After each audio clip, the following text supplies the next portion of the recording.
Le Salon de l'Industrie de Madagascar, 2e édition, du 11 au 14 septembre 2014, au Palais des Sports et de la Culture Mahamas. Vous présente le JT. Savez-vous pourquoi Mada Infinity est le numéro 1 du véhicule d'occasion à Madagascar? Mada Infinity nous manokranao le JT. Tanology Reality, la qualité à petit prix. Ireo fanaka manara-penitra sy amin'ny endry miavaka ao amin'ny Tendancy Reality miaraka amin'ny le JT. Geekom, notre compétence à votre service. Ireo technologie avo lenta miaraka amin'ny Geekom sy ny le JT. Lexi, vao mandray ianao dia tia. Ny vaovao nosoratana tamin'ny Lexi no entina aminao eto amin'ny le JT.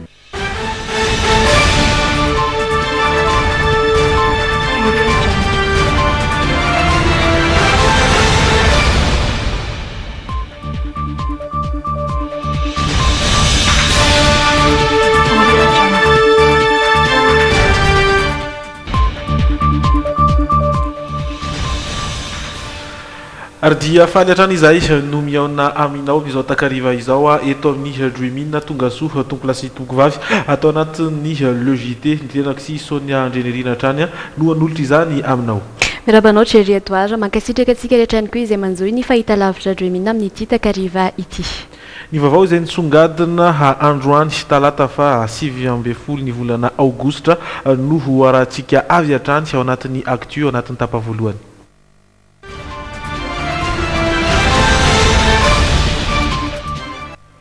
Ny vaovao mikasika ny aretina Ebola izay miteraka resabe hatramin'izao hatraty Madagasikara mihitsy azy no isantarantsika izany sy misy ny vaovao mikasika izay Sonia. Efa hita avokoa ireo olona miisa 7 izay voany ity arety mifindra ity izay nokarohina fatratra moa ny farany herinandro lasa teo tao moron'ny viage ny vohitry Liberia efa mandray fepetra makasika izay avokoa moa ireo tompona andraikitra any an-toerana antan'izay dia fantatra ihany koa fa efa misy ny andrana izay nataon'ireo pahaizana isoroana ny fiparian'ny arety mifindra Ebola fanadihadiana. Tany Liberia nambaran'ny gouvernement tany an-toerana fa hita ihany ireo olona 17 tratry ny otrika aretina Ebola izay nitsoaka ny asabotsy lasa teo tao amin'ilay toeram-pitsaboana iray tao Monrovia renivohitry Liberia. Miaran'ny fanafianany tapiadina ny toeram-pitsaboana misy ireto marary ireto ny faran'ny herinandro lasa teo ka izay no antony nitsoahan'izy ireo nangalatra ny kidory sy lamba nirakofan'ireo marary ireo fandroba ayahina no izany ny paritany ity valana aretina ity ao an-toerana. Manoloana izay zava-misy izay misy ireo mpikarika izay mitady fatratra ny fanafody mba hanasitrana ny arety mifindra Ebola izay mbola eo am-panandramana. Izany izay MAP izay nampiasana tamin'ireo mpitsabo sy ireo nikarakara marary tany Liberia. Ny izay MAP dia fanafody tsotra miompana indrindra amina hery fiarovana na anticorps 3 izay novokarina tamina ravina paraky. Totona ireo ravina ireo ary diovina ho hery fiarovana mba ahafahana mampitovy azy toy ireny mivoaka ny seroman'olombelona iray. Ary dia izay ny mikasika ny tany ivelany fa dia anisan'ny voakasika izay ihany koa ny eto Madagasikara satria dia niteraka resabe ny tranga izay mety nahavoa ny olona iray Sonia. Tsy mbola misy aloha ankehitriny ny trangana aretina Ebola eto Madagasikara na dia nisy aza ny trangano ayahina ho an'ny omaly efa mandray ny andraiky ny tandrify azy ihany koa atsakilan'izay ny fitondram-panjakana raha ny fanazavan'ny Premier Ministre lehibe ny gouvernement tamin'ny fitiliana izay natao ireo mpiasa ny fahasalamana eny anivon'ireo seranatsambo sy seranam-piaramanidina amin'ny fidiran'ireo olona avy any ivelany. Tokony hitandrana sy omalina hatrany nefa ny tsirairay manoloana ny fipariany ity valana aretina ity fanadihadiana miaraka amin'ny Ainany Irina Ratsimbazafy. Nisy malagasy niasa tany Liberia no domaly ary nahitana soritra aretina no heveriny tompona andraikitra fa fambarana aretina teraka ilay tsimoka aretina Ebola. Rehefa natao ny fitiliana rehetra na teny amin'ny seranam-piaramanidina na teny amin'ny Institut Pasteur dia tsy voan'ny valana aretina Ebola io teratany malagasy io raha fanazavany ny Premier Ministre. Hatreto aloha izany dia tsy mbola misy ny olona tratrany ity valana aretina tsy misy fanafan'ity eto Madagasikara. Na izany aza nefa dia tsy maintsy ampitomboina ny fitandremana sy ny fitiliana ireo olona rehetra avy any ivelany raha amin'ny fanazavany. Tsy maintsy zahana sy tiliana avokoa na teratany na vahiny avy any ivelany raha amin'ny fanazavany satria misy amin'ireo manam-pahefana malagasy sasany avy any ivelany no tsy mety zaham-pahasalamana sy adiadiana rehefa eny amin'ny seranam-piaramanidina. Ankoatr'izay dia ireo mpitsabo manao fizahan-pahasalamana no miandro voalohany ireo mpandeha avy any ivelany miditra eto Madagasikara. Atao hoe anankitelo zany. Ny anankiray ao amin'ny avion, ao amin'ny fiaramanidina, ny faharoa ao amin'le ligne le olona mpitsabo afatelo ligne gendarme sy polisy zany tatety tratra amin'ny anakay dia mety ho tratra amin'ny fahatelo.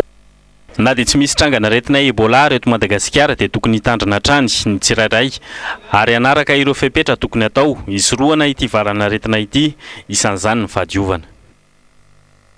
Ary io takarivo dia mbola nisy ihany ny farandresaka ho an'ny mpanao gazety izay notontosainy Premier Ministre lehibe ny gouvernementa mikasika ity aretina Ebola ity. Fa androany kosa no nankalazana ny andro iraisam-pirenena ho an'ny fanampiana ny maolona. Orinasa malagasy iray moa no isolo tena ny Madagasikara amin'ny fihaonam-be iraisam-pirenena momba ny fanampiana ny maolona izay ho tontosaina ny Turquie. Ankoatra izay dia tsy ampy ny fandraisana andraikitry ny sehatra tsy miankina momba ny fanampiana ny maolona eto Madagasikara fa nadadina mbola iarahantsika hatrany amin'ny ainan'irina Ratsimbazafy. Na dia efa misy aza ny fanampiana ny maolona avy amin'ireo orinasa sy fikambanana tsy miankina ho an'ireo olona tradozy eto Madagasikara izay efa nahangonana mahery ny 27 tapitrisa ariary dia mbola tsy ampy izany raha ny fanazavana isolo tena ny firenena mikambana androany. Ilaina ny fanampiany ny sehatra tsy miankina amin'ny fiatrehana ny loza sy ny loza voajanahary eto Madagasikara ahafahana manamaivana ny voka-dratsin'izany amin'ireo olona tradozy. Ny fanampiany tsy miankina ohatra no nahafahana nanampy ireo olona traboina mahery ny 5 sy 3 alina tamin'ny fandalovan'ny rivotoza Hélène teto iny. Tahaka izany ihany koa ny fanampiana ara-tsakafo malagasy mahery ny 2 alina sy 4 nanomboka ny volana septambra 2023 ka hatramin'ny volana septambra ho avy izao. Nanamafy izany BNGRC fa mbola tsy ampy ireo fanampiana avy amin'ny mpiara-mombonantsika ireo.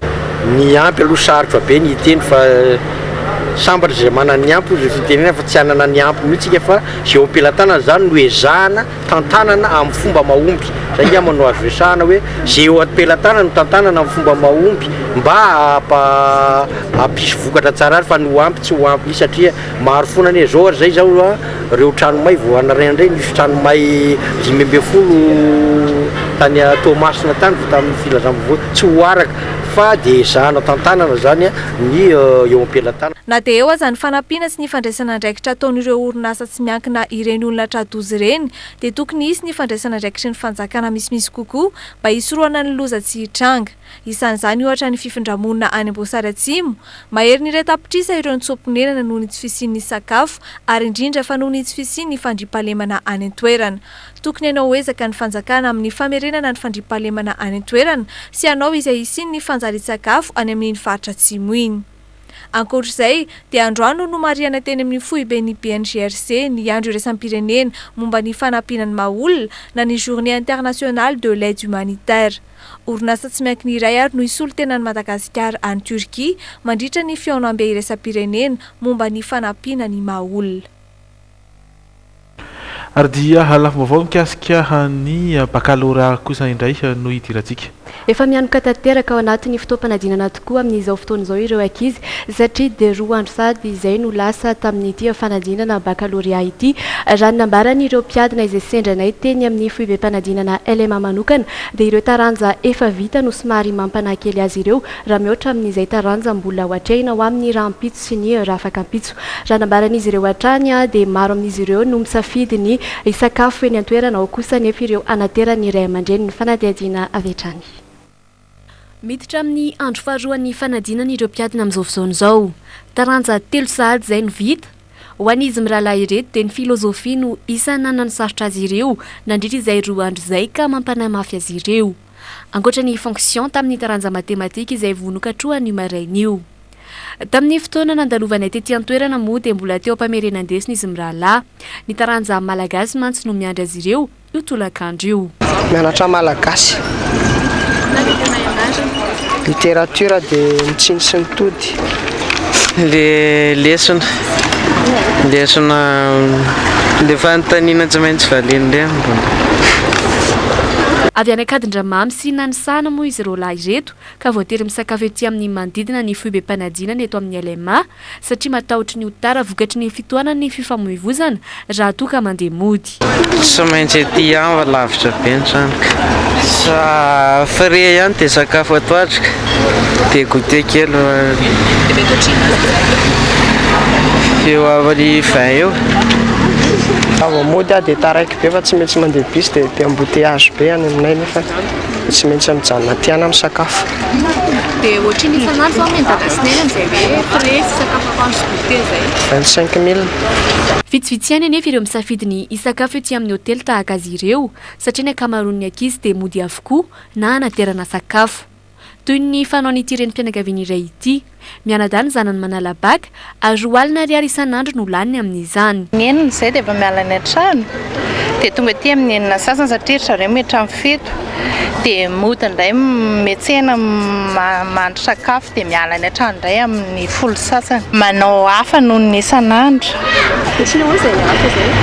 Ohatrany mba mandry crevette, mba manao akoho, ohatran'izay, mba mandry trondro. Araka izany, na dia misy an'ireto mpiadina marobe ireto azy eto Ampefiloha dia eo ihany ny tsena ho an'ireto mpivarotra hani-masaka ireto. Marihana fa ny taranja fizika chimie no miandry ireto mpiadina raha ampitsy maraina ary ny tantara jeografia kosa ny hariva.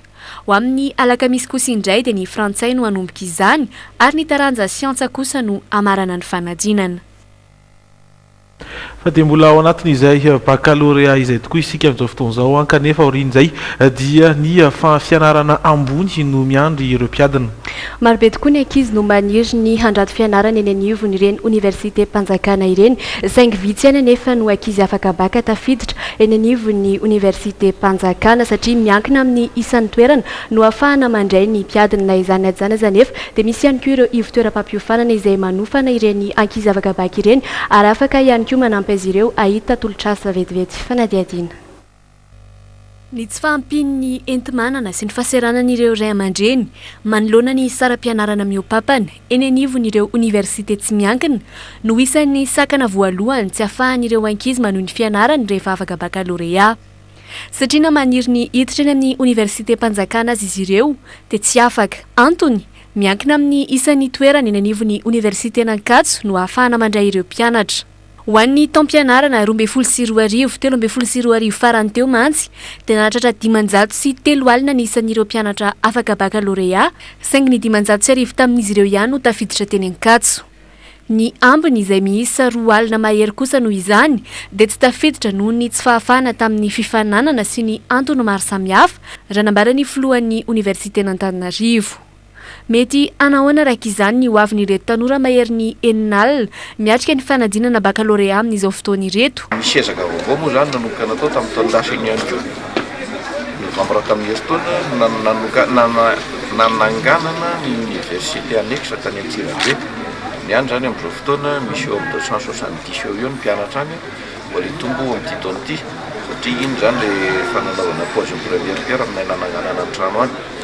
Fa ny ho an'ny eto amin'ny université n'Antananarivo eto misy antsika tokoa efa misy ezaka ataon'ireo établissement sasatsasany amin'ilay hoe ametrahana fotodrafitrasa vaovao andraisana mpianatra. Manoloana izay olana amin'ny fitadiavana sekoly izay indrindra dia efa marobe amin'izao fotoana izao ireo ivo-toeram-piofanana izay isan'ny manampetsaka ireo mpianatra hiditra avy hatrany amin'ny tontolon'ny asa. Mety misy fandalinana bebe kokoa aoriana fa io zany formation de base io atao fotsiny moa zay opérationnel an'ilay ankizy irésorber ny chômage dia izay tena intéressé zany dia afaka mandalina bebe kokoa. Maharitra 9 volana moa ny fiofanana omenan'ny mpianatra eto amin'ity ivo-toerana fampiofanana ity izay ahitana sampana maromaro toy ny informatique, ny éco-guide touristique, ny fiofanana mahakasika ny angovo azovaozina izay isan'ny antoka iray amahana ny olana eo amin'ny sehatra ny angovo eto Madagasikara.